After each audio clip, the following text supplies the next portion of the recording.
ವಾಲ್ಮೀಕಿ ಹಗರಣವಂತೂ ಕಾಂಗ್ರೆಸ್ನಲ್ಲಿ ಅಲ್ಲೋಲ ಕಲ್ಲೋಲ ಉಂಟು ಮಾಡಿದೆ. ಕೇಸರಿ ನಾಯಕರು ಸಿಎಂ ಹಾಗೂ ಹೈಕಮಾಂಡ್ ವಿರುದ್ಧ ಮುಗಿಬಿದ್ದಿದ್ದಾರೆ. ಮಾತಿನ ಸಮರ, ರಾಜಕೀಯ ಕೆಸರಚಾಟ ಜೋರಾಗಿದೆ. ಇದರ ಬಗ್ಗೆ ಒಂದು ಸ್ಪೆಷಲ್ ರಿಪೋರ್ಟ್ ನಿಮ್ಮ ಮುಂದೆ.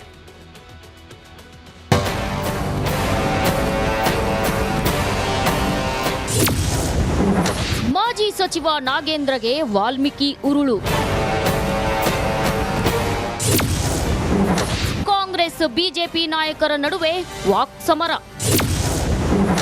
ರಾಜ್ಯ ಸರ್ಕಾರದ ವಿರುದ್ಧ ಮುಗಿಬಿದ್ದ ಕೇಸರಿ ಪಡೆ.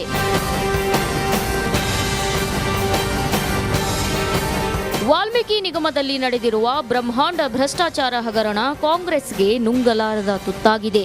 ಇಡಿ ದಾಳಿ ಬೆನ್ನಲ್ಲೇ ಕಾಂಗ್ರೆಸ್ನಲ್ಲಿ ತಳಮಳ ಶುರುವಾಗಿದೆ. ಸರ್ಕಾರದ ವಿರುದ್ಧ ಕೇಸರಿ ಪಡೆ ಕಹಳೆ ಮೊಳಗಿಸಿದೆ. ಈ ಬೆನ್ನಲ್ಲೇ ಸಿಎಂ ಸಿದ್ದರಾಮಯ್ಯ ರಿಯಾಕ್ಷನ್ ಕೊಟ್ಟಿದ್ದು, ಇಡಿ ತನಿಖೆಯಲ್ಲಿ ಸರ್ಕಾರ ಹಸ್ತಕ್ಷೇಪ ಮಾಡಲ್ಲ ಅಂತ ಹೇಳಿದ್ದಾರೆ. ಇಡಿ ಅವ್ರ ಕೆಲಸ ಅವ್ರು ಮಾಡಲಿ, ನಮಗೂ ನಾವು ಅದಕ್ಕೇನು ಇಂಟರ್ಫಿಯರ್ ಆಗಿಲ್ಲ. ಇಡಿ ಅವ್ರ ಕೆಲಸ ಅವ್ರು ಏನು ಮಾಡ್ತಾರೆ ಅದು ಮಾಡಲಿ, ಕಾನೂನು ಪ್ರಕಾರ ಮಾಡಬೇಕು. ಅವ್ರು ಏನು ಮಾಡ್ತಾರೆ ಮಾಡಲಿ. ಸಿದ್ದರಾಮಯ್ಯ ಸರ್ಕಾರದ ಮುಖವಾಡ ಒಂದೇ ವರ್ಷಕ್ಕೆ ಕಳಚಿದೆ ಅಂತ ಸರ್ಕಾರದ ವಿರುದ್ಧ ಬಿಜೆಪಿ ರಾಜ್ಯಾಧ್ಯಕ್ಷ ಬಿವೈ ವಿಜಯೇಂದ್ರ ಹರಿಹಾಯ್ದಿದ್ದಾರೆ. ಸಾಮಾಜಿಕ ನ್ಯಾಯವನ್ನ ಕೊಡ್ತೇನೆ ಅಂತೇಳಿ ಜನರಿಗೆ ಭರವಸೆ ಕೊಟ್ಟು ಆ ಮುಖ್ಯಮಂತ್ರಿ ಸ್ಥಾನದಲ್ಲಿ ಇವತ್ತು ಆಡಳಿತ ನಡೆಸ್ತಾ ಇರ್ತಕ್ಕಂಥ ಮಾನ್ಯ ಮುಖ್ಯಮಂತ್ರಿಗಳು ಸಚಿವರು ಇವರೆಲ್ಲರ ಬಣ್ಣ ಇವತ್ತು ಬಯಲಾಗಿರ್ತಕ್ಕಂಥದ್ದು.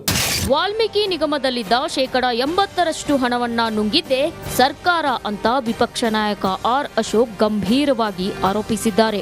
ಸರ್ಕಾರ ಇದರಲ್ಲಿ ನೇರವಾಗಿ ಭಾಗಿಯಾಗಿದೆ. ಮಂತ್ರಿ ನಾನು ಹೇಳಿದ್ನಲ್ಲ 20% ಅವನು ತಗೊಂಡಿರೋದು, 80% ಸರ್ಕಾರನೇ ನುಂಗಿರೋವಂಥದ್ದು. ಈಗ ಆಡಿಯೋ ಕೂಡ ಬಿಡುಗಡೆ ಆಗಿದೆ. ಆಡಿಯೋ ಕೂಡ ಮಾತಾಡಿರೋದಕ್ಕೆ ಪ್ರೂಫು. ಆಡಿಯೋನು ಬಿಡುಗಡೆ ಆಗಿರೋದ್ರಿಂದ ಈ ಸರ್ಕಾರಕ್ಕೆ ಈಗ ಮಾನ ಮರ್ಯಾದೆ ಎರಡೂ ಹೊರಟೋಗಿದೆ. ಕಾಂಗ್ರೆಸ್ ನಾಯಕರ ಮನೆ ಮೇಲೆ ಇಡಿ ರೇಡ್ ಮಾಡಿಸೋದೇ ಬಿಜೆಪಿಯವರಿಗೆ ಚಟ ಅಂತ ಕಿಡಿಕಾರಿದ್ದು ಸಚಿವ ಮಧು ಬಂಗಾರಪ್ಪ. ಅವ್ರಿಗೆ ಆ ಚಟ ಇದೆ ಬಿಜೆಪಿ ಆಯ್ತು. ಅಲ್ಲ ಹಗರಣ ಆಗಿದ್ರೆ ಈಗ ಅಲ್ಲ ಒಂದ್ ನಿಮಿಷ, ಈಗ ನಾಗೇಂದ್ರ ರಿಸೈನ್ ಮಾಡಿದ್ದಾರೆ. ರಿಸೈನ್ ಮಾಡಿ ಆ ಸ್ಥಾನಕ್ಕೆ ಗೌರವನ ಕೊಟ್ಟಿದ್ದ ಒಂದು ಅಲಿಗೇಷನ್ ಬಂದಾಗ let law take its own decision and then whatever laws is we have to abide by that.